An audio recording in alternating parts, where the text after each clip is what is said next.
Dia mengambil permen itu. Jarinya tiba-tiba terluka. Kemudian ada darah menetes dari atas. Saat Anthony menengok ke atas, ia melihat Candyman di cermin. Pintu lift lalu terbuka. Anthony lalu pergi. Saat di rumah, ia fokus membuat banyak lukisan. Ia lalu berhenti saat ada telepon. Anthony lalu menemui seorang seniman untuk mendiskusikan pameran lukisan. Saat Anthony pulang, ia melihat cermin. Anehnya, bayangannya menjadi Candyman. Ia lalu pergi ketakutan. Setelah itu, seniman itu mati dibunuh Candyman. Saat mendalami catatan Helen, Anthony semakin bingung. Ia lalu menemui Burke lagi. Burke mengatakan, Candyman tidak sendirian. Ia adalah simbol ketertindasan kulit hitam. Burke lalu bercerita tentang Candyman pertama. Dahulu kala, seorang konglomerat kulit putih mengundang pelukis untuk melukis putrinya. Mereka lalu jatuh cinta setelah sekian lama. Putri konglomerat itu lalu hamil. Karena saat itu rasisme kulit hitam masih kuat, konglomerat itu berniat membunuh si pelukis. Warga lalu memburu si pelukis. Pelukis tertangkap saat di gereja. Tidak hanya memotong tangan kanannya, mereka menggantinya dengan kain dan membakarnya hidup-hidup.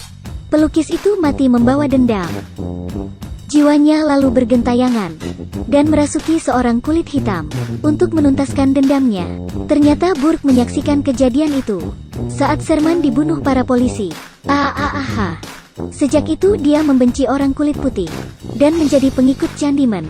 Dia menunggu reinkarnasi Candyman muncul, dan Anthony adalah orangnya. Para gadis ini kelewatan. Mereka memanggil Candyman di kamar mandi. Alhasil,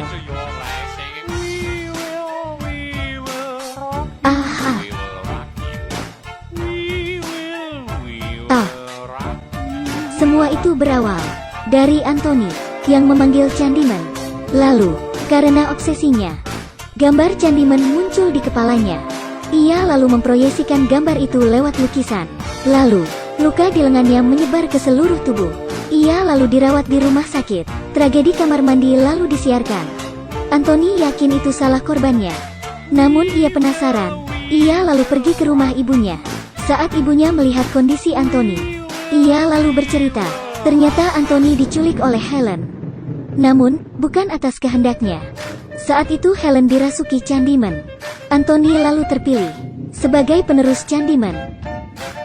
Sebelum ia mati, Helen bangun di menit terakhir.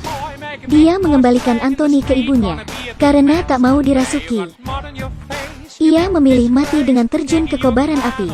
Setelah mendengar cerita itu, Anthony pergi ke kawasan di mana Candyman tinggal.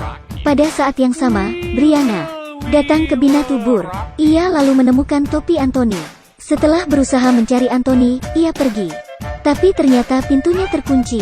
Tiba-tiba Burke muncul dan menculik Brianna. Saat Brianna bangun, ia disekap di dalam gereja. Tidak hanya itu, Burke lalu melaporkan pada polisi. Dia menemukan pelaku pembunuhan berantai. Anthony juga diikat Burke. Burke lalu memberitahu Brianna. Dia hanya ingin memanfaatkan Candyman atas dendam pribadinya.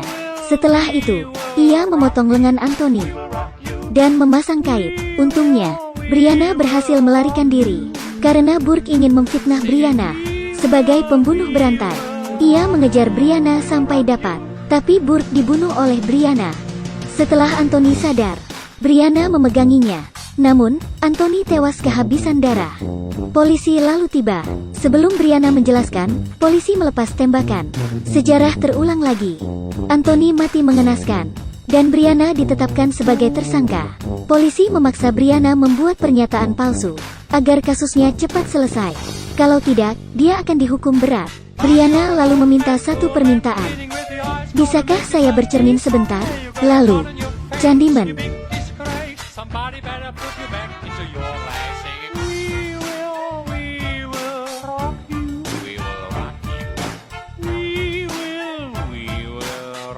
Setelah Candyman membunuh semua polisi, Brianna lalu sadar.